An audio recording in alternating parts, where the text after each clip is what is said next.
Sinon, on n'a pas un sursaut de participation.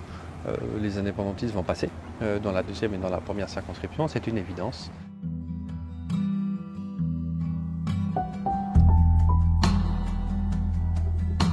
Je suis très satisfait de notre résultat, du résultat de l'Union.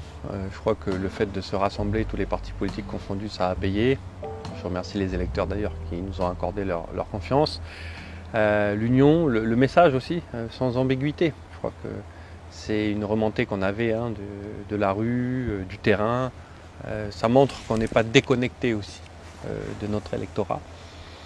Et aussi, et ça je le prends pour moi, aussi une forme de remerciement du travail effectué ces 2 dernières années à l'Assemblée nationale, parce que je crois que aussi ça compte de savoir que c'est un député qui travaille.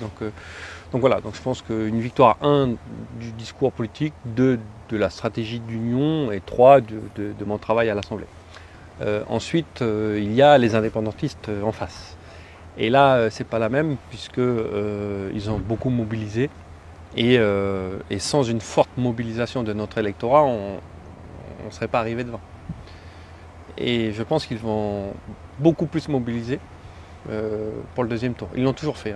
Une faible mobilisation au premier et ils doublent, voire ils triplent la participation au deuxième. Donc aujourd'hui, ils ne vont pas tripler parce qu'ils ont beaucoup mobilisé au premier, mais par contre, ça va continuer à mobiliser, clairement. Et donc sinon, on n'a pas un sursaut de participation. Les indépendantistes vont passer dans la deuxième et dans la première circonscription, c'est une évidence. Donc il faut répondre, il faut être présent avec le bulletin. Il faut que les reports se fassent aussi. Moi j'appelle les électeurs de Simon, de Philippe et de tous les candidats non indépendantistes à voter pour moi.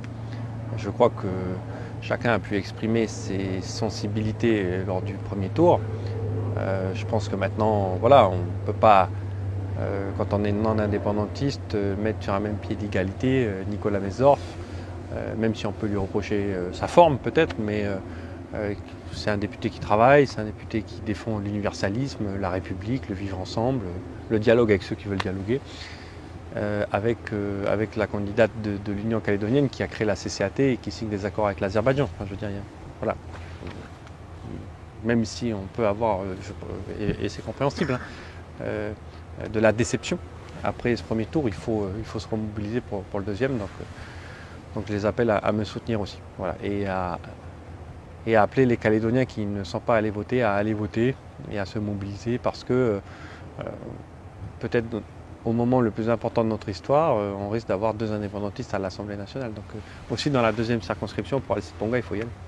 On n'est pas dans un choix de personne, on n'est clairement pas dans un choix de personne, et même au premier tour, et moi je l'avais toujours dit ça, c'est pas une personne, vous ne votez pas pour Philippe Dunoyer ou Nicolas Mesdorf ou Simon Le Gouët, vous votez pour une ligne politique. Donc le premier tour a eu l'avantage de choisir quelle ligne politique les non-indépendantistes devaient adopter. Maintenant, il y a un non-indépendantiste face à une indépendantiste, et c'est au-delà de l'indépendance, parce que j'entends les experts qui disent oui, c'est un référendum pour ou contre l'indépendance.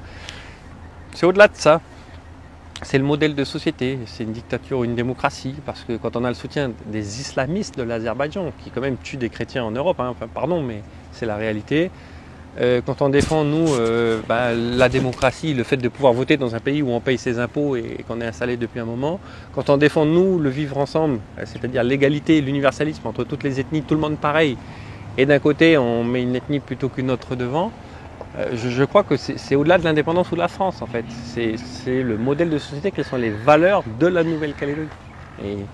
Et ça on ne peut que trancher. Voilà, on ne peut pas se dire c'est kiff-kiff, c'est pas du tout kiff-kiff en fait. Allez voter, allez voter.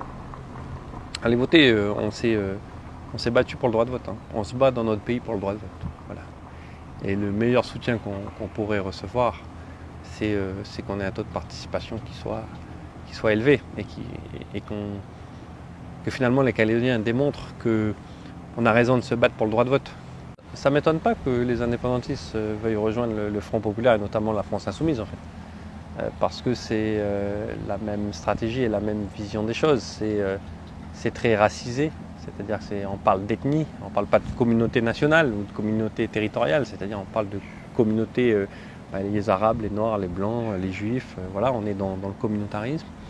On est aussi dans une forme de remise en question des principes républicains, hein, parce qu'on voit le comportement de l'extrême gauche à l'Assemblée nationale qui est complètement antidémocratique en fait. Donc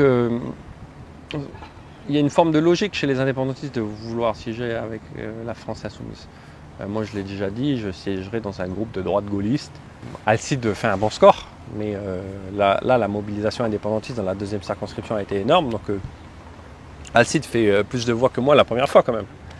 Donc il fait un très bon score Alcide, mais il a besoin de plus. Il a besoin de plus, donc il faut y aller. Et notamment dans l'agglomération, il faut y aller. Je sais que vous avez beaucoup souffert dans l'agglo, à Nimbéa, au Mont-d'Or, à Païta. C'est pas évident pour aller voter. Mais vous ne pouvez pas avoir souffert pour rien. Voilà. Je pense que la revanche, c'est d'envoyer Alcide Ponga à l'Assemblée nationale. Ça sera un super député. Et nous aussi. À Nouméa, il ne faut pas qu'on ait résisté pour rien. Et je pense aussi aux non-indépendantistes de l'île des Pins et des loyautés de Marais, de Lifou et d'Ouvéa.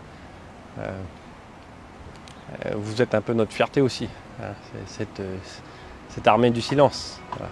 Il faut se mobiliser.